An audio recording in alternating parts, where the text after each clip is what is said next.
$35 trillion. When a number reaches this magnitude, the human brain typically experiences scope insensitivity, a cognitive threshold where a figure becomes so massive that it stops feeling like actual currency and transforms into an abstraction. This specific abstraction represents the total value of financial transactions recorded by the Department of Defense since 1998 that the institution cannot actually verify or support with documentation. These trillions have been officially written off into a category titled unsupported adjustments. It is a phrase designed to be as tedious as possible, acting as a ledger-based shroud for money that has simply vanished from the oversight of the entire state. The true mystery is not the location of missing funds, but the total absence of consequences. 6 consecutive failed audits have yielded no resignations, no budget cuts, and no reform to the system that produced them. This era of opacity was supposed to end in 1994. Congress passed the Chief Financial Officers Act, establishing a universal accounting standard that required every federal agency to undergo regular, independent audits. While the Department of Transportation and the State Department began opening their books, the Pentagon secured a unique status. For 24 years, they successfully argued that their global infrastructure was too complex for external scrutiny, effectively operating outside the law applied to the rest of the government. This chart captures the result of that delay. Between 1994 and 2018, the defense budget nearly tripled, ballooning while the line tracking completed financial oversight remained completely static. The exemption finally expired in 2018.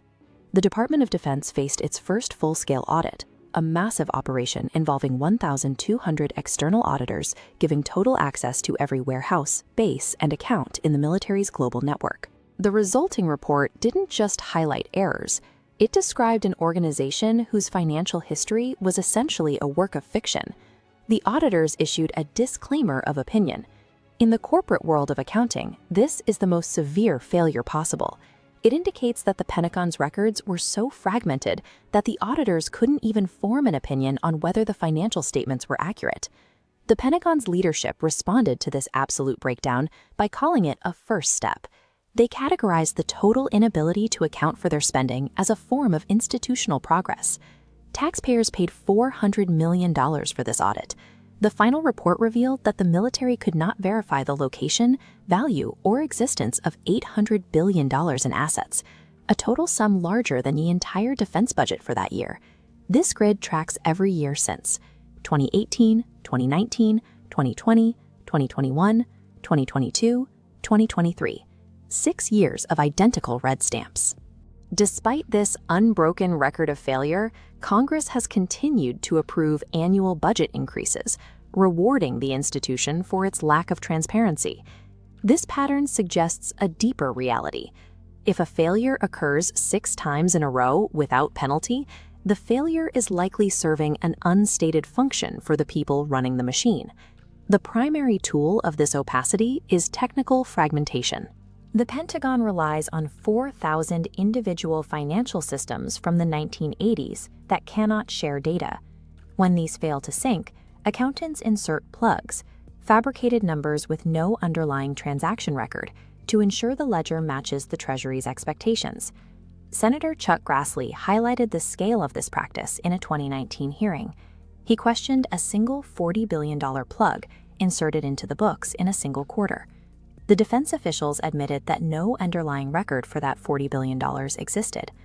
By combining obsolete technology with the legal ability to fabricate data, the military has created a financial environment where the truth is physically impossible to find. The private defense industry provides the strongest incentive to keep the system broken. These contractors receive the majority of the military's annual funding and benefit directly from the lack of granular oversight. Furthermore, the massive accounting firms hired to audit the Pentagon are often subsidiaries of the same consulting groups that advise defense contractors. This creates a circle of shared financial interests, where the auditors are financially linked to the institutions they are supposed to scrutinize. Fixing the 4,000 systems would require hundreds of billions of dollars in new contracts that would likely go to the very firms currently overseeing the ongoing audit failures. A 2021 whistleblower letter from former Pentagon financial officers confirmed this lack of motivation. They stated that no one inside the building has a career incentive to achieve a passing audit, as a clean ledger would only serve to expose decades of waste and mismanagement.